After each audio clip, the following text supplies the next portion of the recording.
నెహెమ్యా గ్రంథం 4వ అధ్యాయం 15వ వచనం నేను చదువుతాను.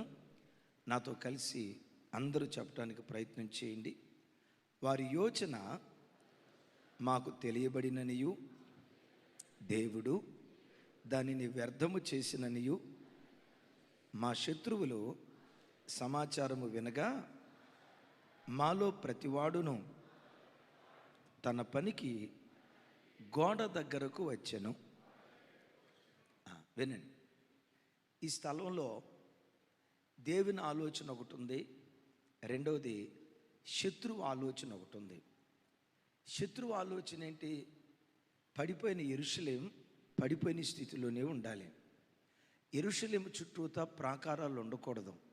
అది కాపుదల లేని దానిగా, నక్కలకు నిలయంగా, నిప్పుకోళ్లకు ఆశ్రయ స్థానంగా, ఒక శిథిలమైన స్థితిలో యెరూషలేము ఉండాలి. ఇది శత్రువైన ఆలోచన. సాతాను ఆలోచన ఒకవైపు అలా ఉంటే, దేవుని ఆలోచన ఏంటో తెలుసా? పాడైపోయిన ఆ యెరూషలేమే మరలా తిరిగి కట్టబడాలి. పూర్వం ఎంత అందంగా ఉండేదో అంతకు మించిన వైభవాన్ని ఆ పట్టణానికి దేవుడు ఇవ్వాలనుకున్నాడు.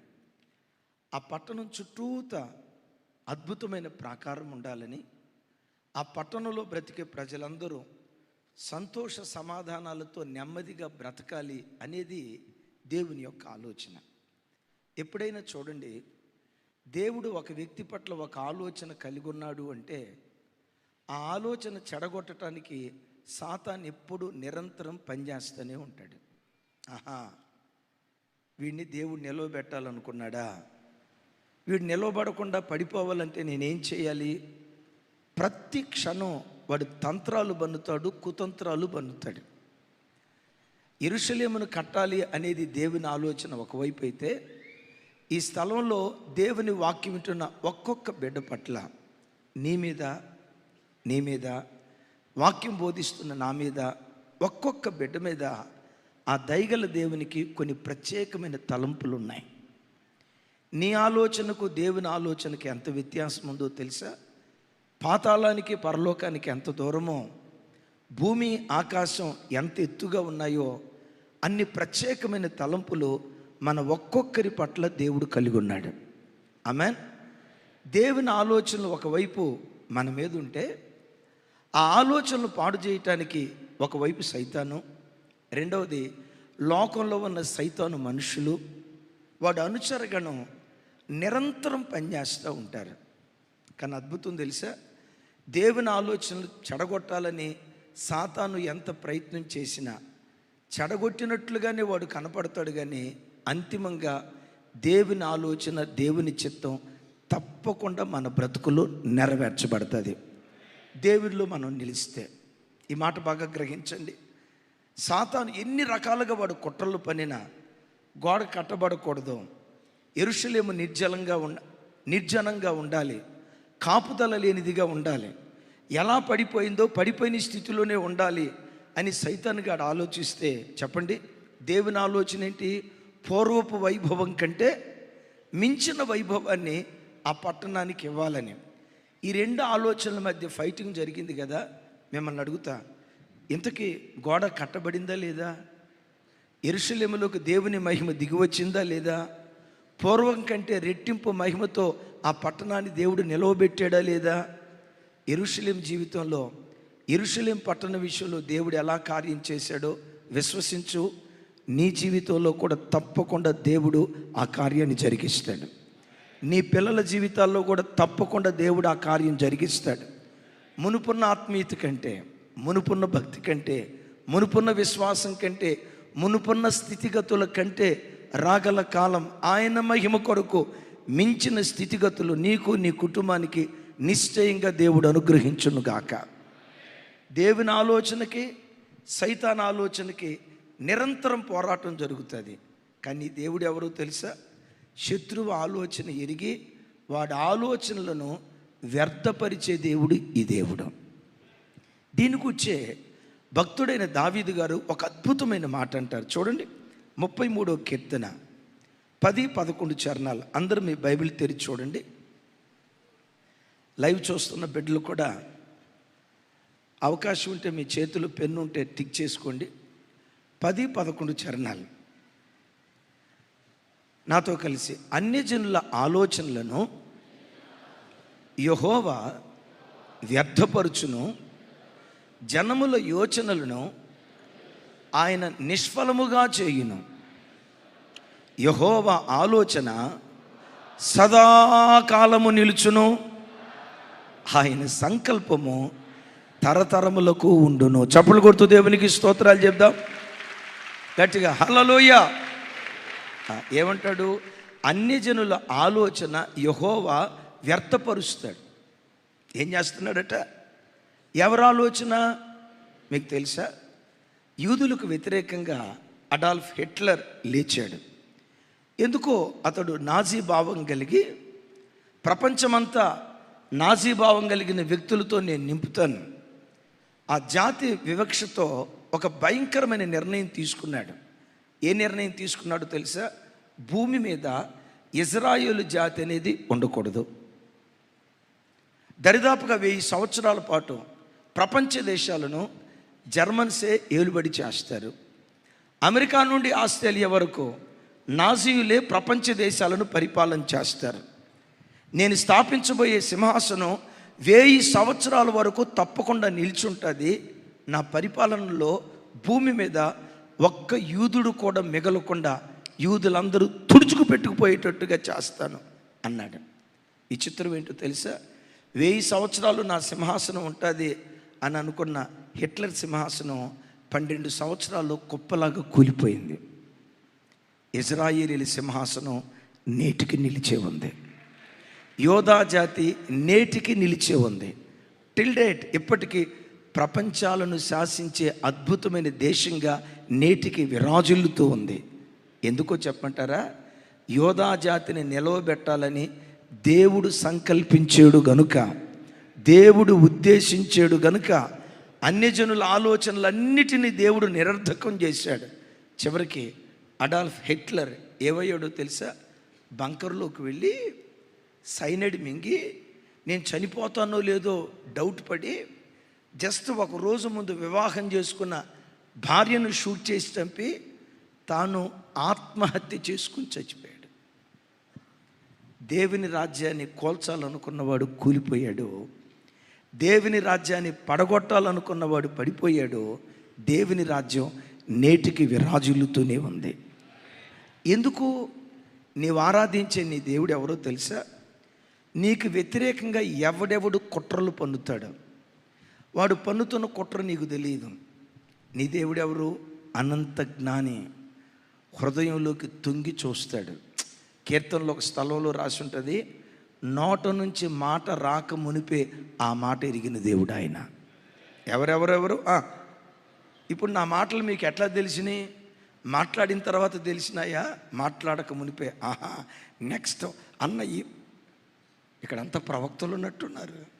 ఇదిగో నెక్స్ట్ ఈ మాట అన్న మాట్లాడబోతున్నాడు. మీకు తెలుస్తాయా? తెలీదు. మీ నోటు నుంచి మాట వచ్చిన తర్వాత ఇది మాట్లాడారని తెలుస్తుంది. కానీ నీ దేవుడు ఎవరో తెలుసా? నోటు నుండి మాట బయటకు రాక మునిపే హృదయపు ఆలోచనలు ఎరిగినటువంటి వాడు. గట్టిగా చెప్దాం హల్లెలూయా. నీకు వ్యతిరేకంగా ఎవడు కుట్రబనినా, చివరికి శత్రువైన సాతాను కుట్రబనినా నీ దేవుడు ఎవరో తెలుసా? 10-11 వచనాలు. అన్యజనుల ఆలోచనలు ఆయన వ్యర్థపరుస్తాడు, జనముల యోచనలను ఆయన నిష్ఫలముగా చేయును. వినండి వినండి, నీ జీవితంలో దేవుడు నీ ఆలోచన నెరవేర్చడు, నీ పట్ల తన ఆలోచన నెరవేరుస్తాడు. నా తెలుగు మీకు అర్థమైందా? అయితే నీ ఆలోచన ఎలా ఉంటుందో తెలుసా? నేలబారు ఆలోచన.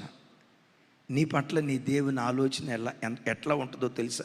భూమికి ఆకాశానికి ఎంత వ్యత్యాసంగా ఉందో నీ పట్ల దేవుని ఆలోచన అంత ఉన్నతంగా ఉంది. ఇందాక చెప్పే కదా, నీ ఆలోచన నేలబారు ఆలోచన. దావీదు ఆశపడ్డాడట, అయ్యా నాకు పెద్ద పెద్ద కోరికలు ఏమి లేవు కానీ రాజుకు అల్లుడయ్యేటట్టుగా ఆశీర్వదించయ్యా అన్నాడు. అనండి ఒకసారి. వినపల్లా? దేవుడు అంటాడు, రేపు పిచ్చి మొహమా, రాజు కల్లుని చేయటం ఏంట్రా, నిన్నే రాజుగా చేయాలనుకుంటున్నా. ఈ రెండు ఆలోచనలు ఏవి బాగున్నాయి? రెండు బాగున్నాయా? వింటారా? దావీదు ఆలోచన రాజుకు అల్లుడు కావాలని, దేవుని ఆలోచన ఏమో ఆ దావీదునే రాజుగా చేయాలని. నేనంట, నీ జీవితంలో నీ ఆలోచనలు దేవుడు నెరవేర్చడు, కానీ నీ పట్ల దేవుని ఆలోచన ఏదో తప్పకుండా దాన్ని దేవుడు నెరవేర్చునుగాక. గట్టిగా చెప్దాం హల్లెలూయా. 11వ వచనంలో అంటాడు, ఆ మాట పట్టుకోండి. 11వ వచనంలో యెహోవా ఆలోచన సదాకాలము నిలుచును, ఆయన సంకల్పములు తరతరములు ఉండును.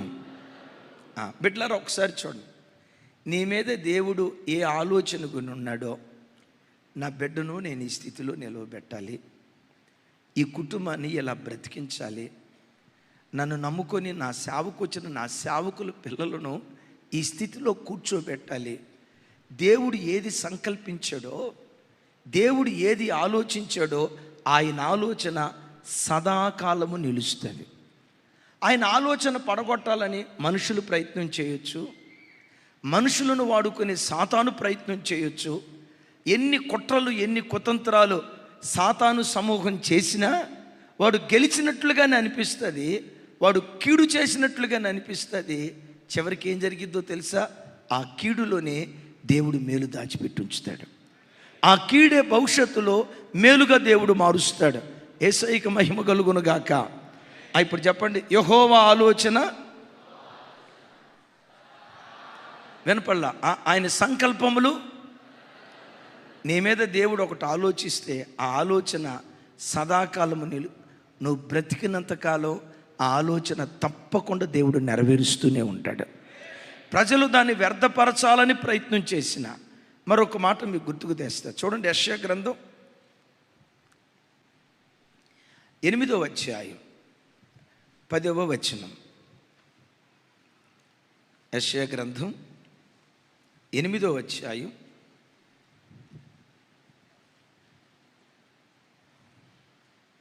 'నాతో కలిసి కొంచెం పెద్దగా చెప్పండి. ఆలోచన చేసుకునినను అది వ్యర్థమగును, మాట పలికినను అది నిలవదు. కారణం ఏంటంటే దేవుడు మాతోనున్నాడు. ఇశ్రాయేలీయులకు వ్యతిరేకంగా కొందరు కొన్ని ఆలోచనలు చేస్తున్నారు. ఇశ్రాయేలీయులకు వ్యతిరేకంగా కొన్ని వ్యర్థమైన మాటలు మాట్లాడుతున్నారు. ఏమంటున్నారు తెలుసా? యోధా జనాంగం భూమి మీద లేకుండా నేను చేస్తాను అని అష్షూరు రాజు ప్రగల్భాలు పలుకుతున్నాడు. ఏ విధం చేతనైనా యోధా దేశాన్ని నేలమట్టం చేయాలి ప్రగల్భాలు పలుకుతున్నాడు.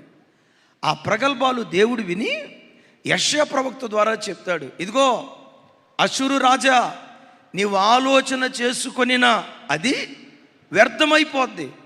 ఒకవేళ నీ నోట నుంచి ఆ మాట పలికిన ఆ మాట నిలవదు. కారణం ఏంటో తెలుసా?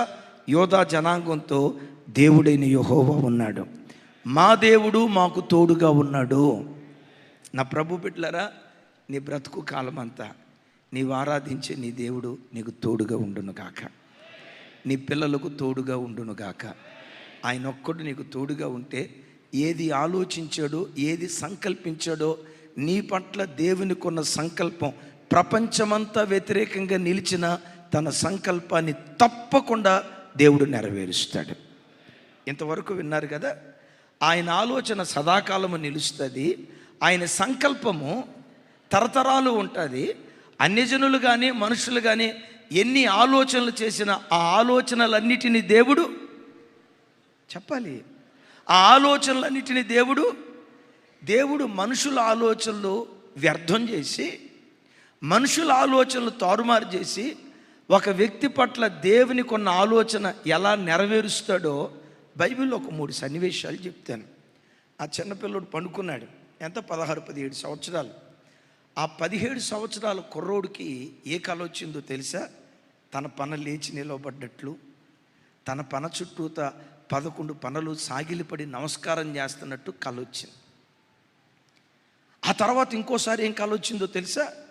తేజో నక్షత్రంలాగా ప్రకాశిస్తున్నట్లు, వేకువ చుక్కలాగా ప్రకాశిస్తున్నట్లు, సూర్యచంద్ర నక్షత్రాదులు ఆయనకు నమస్కారం చేస్తున్నట్లు, అంటే తాను రాజైనట్లు, తన చుట్టూతో ఉన్న వ్యక్తులు తనకు సాగిలపడి నమస్కారం చేస్తున్నట్లు కలగన్నాడు. టకామని చెప్పండి, ఆయన వయసు ఎంత? ఆయన వయసు ఎంత? 17 సంవత్సరాల కుర్రోడికి సహజంగా ఏ కళ వస్తుంది? సహజంగా ఏ కళ వస్తుంది?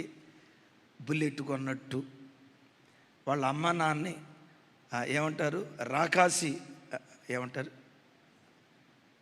ఏదో అంటున్నారు కదా, సాధించి బుల్లెట్ కొన్నట్టు, ఆ బుల్లెట్ మీద సూరారం వీధుల్లో గుండా డుగ్గుమని వెళ్తూ ఉంటే సూరారం కాలనీలో ఉన్న ఆడపిల్లలంతా బయటకు వచ్చి గ్రీకు వీరుడు, నా రాకుమారుడు అని ఆడపిల్లలు అన్నట్లు, అది చూసి వీడు మధ్యాకాశానికి పోయినట్లు ఇలాంటి పగటి కళలుగా అంటాడు. ఎవరో ఒక అమ్మాయి మిస్డ్ కాల్ చేసినట్లు, ఎవరో ఒక అమ్మాయి SMS పంపించినట్లు, ఇలాంటి పనికిమాలిన కళలు ఒక యవనస్తుడికి వస్తాయి. కానీ ఈ యవనస్తుడికి వచ్చిన కళ ఏంటో తెలుసా? ఈ యవనస్తుడికి వచ్చిన కళ ఏంటో తెలుసా? నేనంట అది కళ అనే కంటే కూడా యోసేపు పట్ల దేవునికున్న ఆలోచన. యోసేపు పట్ల దేవునికున్న చెప్పండి. యోసేపు పట్ల దేవునికున్న ఆలోచన ఎందుకో తెలుసా? చిన్న వయసులో వయస్సుకు మించిన పవిత్రమైన జీవితం తాను జీవించడం ప్రారంభించాడు.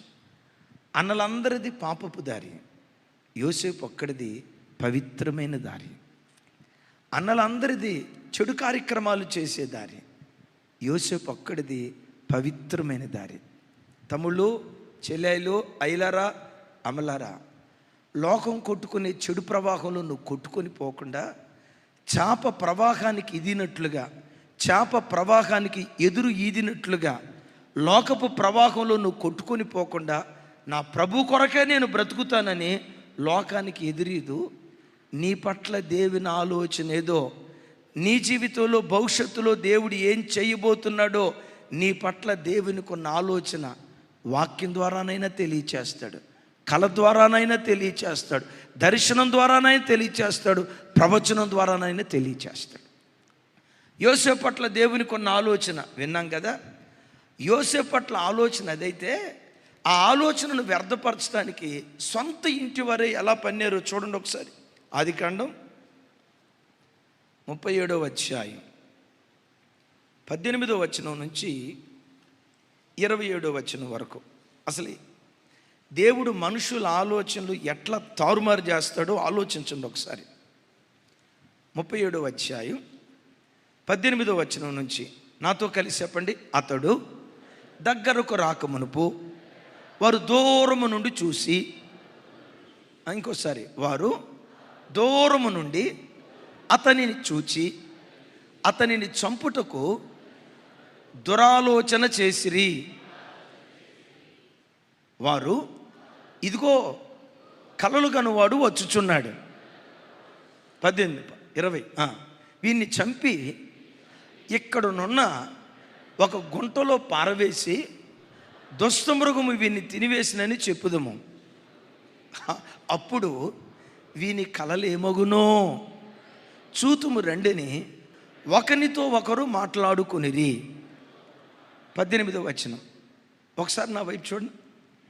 యోసేపు అన్నలకు ఆహారాన్ని తీసుకొని వస్తున్నారు. అన్నలు ఇంత దూరం నుండి యోసేపుని చూశారు. వీళ్ళు ఏమని ఆలోచిస్తున్నారు? అదిగో కలలుగనేవాడు వస్తూ ఉన్నాడు. దూరం నుంచే దురాలోచన చేశారట. ఏమని దురాలోచన చేశారు? వాడిని చంపి గోతిలో పడేద్దాం అనండి ఒకసారి, కొంచెం గట్టిగా. యోసేపు నిజంగా చంపబడితే యోసేపు పట్ల దేవునికి ఉన్న ఆలోచనలు ఏమైపోయాయి విన్నారా? దూరంగా ఉన్నప్పుడు ఏమనుకున్నారు? వాడిని చంపి గోతిలో పడేద్దాం, దుష్టమృగం తినేసిందని చెప్దాం అని అనుకున్నారు. ఎందుకు యోసేపుని చంపారా లేదా? నోరు తెరవాల. ఇంత గోతిలో పడేసారా లేదా? అది చంపి గోతిలో పడేద్దామనేది వీళ్ళ ఆలోచన. వాళ్ళ మధ్యలో రూబేన్ అనే ఒక ఆయన ఉండి ఏమన్నాడు తెలుసా? ఆయన్ని చంపితే మనకేం ఉపయోగం, గోతిలో పడేద్దాం. వాళ్ళ ఆలోచనలు దేవుడు ఏం చేశాడు? చంపి గోతిలో పడేద్దాం అనుకున్న వాళ్ళు సజీవంగా గోతిలో పడేశారు. వాళ్ళ ఆలోచనలు దేవుడు అక్కడ తారుమారు చేయటం ప్రారంభించాడు. ఈలోపు ఒక ఆయన ఏమన్నాడు తెలుసా? అదే యోధ ఏమన్నాడు తెలుసా? వాడిని గోతిలో అట్లా పడేస్తే ఉపయోగం ఏముంది, వాడిని అనండి ఐగుప్తు దేశానికి అమ్ముదామని ఐగుప్తు దేశానికి. నేనంట అసలు వీళ్ళు అనుకుంది ఏంటి, చేసింది ఏంటి? ఒక మాట ఉంది, అనుకున్నది ఒక్కటి అయినది ఒక్కటి. బుల్బుల్ పెట్ట అనేది ఒక మాట ఉంది. అనుకున్నది ఒక్కటి అయినది ఒకటి. అనుకుందేంటి? చంపి గోతిలో పడేద్దాం. చివరికి ఏం జరిగింది? ఐగుప్తు దేశానికి అమ్మేరు వాళ్ళు. నీ దేవుడు ఎవరో తెలుసా? మనుషుల ఆలోచనలు కానీ సాతాను ఆలోచనలు కానీ నీ పట్ల మనుషులు పడుతున్న ప్రతి వ్యర్థమైన తలంపును దేవుడు నిరర్ధకం చేసి నీ పట్ల దేవుడు ఏది ఉద్దేశించాడో తప్పకుండా తన ఉద్దేశాన్ని నీ పట్ల దేవుడు జరిగిస్తాడంతే. హల్లెలూయా. ఇప్పుడు ఐగుప్తు దేశానికి ఎందుకు అమ్మారు అంటే ఐగుప్తు దేశానికి వెళ్తేనే కదా ఐగుప్తు దేశంలో రాజు అయ్యేది. ఆయన రాజు అయితేనే కదా 430 సంవత్సరాలు యాకోబు ఇంటి వారు ఐగుప్తు దేశంలో తలదాచుకునేది. ఇప్పుడు యోసేపు అన్నలందరం యోసేపు రాజు అయిన తర్వాత యాకోబుతో పాటు వచ్చి యాకోబు చనిపోయిన తర్వాత వీళ్ళు భయపడుతున్నారు. తమ్ముడా నీకు కీడు చేసావురా, ఈ కీడు జ్ఞాపకం తెచ్చుకొని నాన్న చనిపోయిన తర్వాత నువ్వు పగ తీర్చుకుంటావేమో తమ్ముడా అని వీళ్ళు భయపడతా ఉంటే 50వ అధ్యాయం చూడండి, 20-21 వచనాలు. 20-21 వచనాలు నాతో కలిసి చెప్పండి. మీరు నాకు కీడు చేయను ఉద్దేశించిరి కానీ నేటి దినమును జరుగునట్లు అనగా బహు ప్రజలు బ్రతికించున్నట్లుగా అది మేలుకే దేవుడు ఉద్దేశించెను. గట్టిగా చప్పలు కొడితే యేసయ్యకు స్తోత్రాలు చెప్దాం. తకమని సమాధానం చెప్పండి. యోసేపును ఐగుప్తు దేశానికి అమ్మటం మేలా కీడా? మేలని ఎప్పుడు తెలిసింది? అమ్మినప్పుడు తెలిసిందా, రాజు అయిన తర్వాత తెలిసిందా?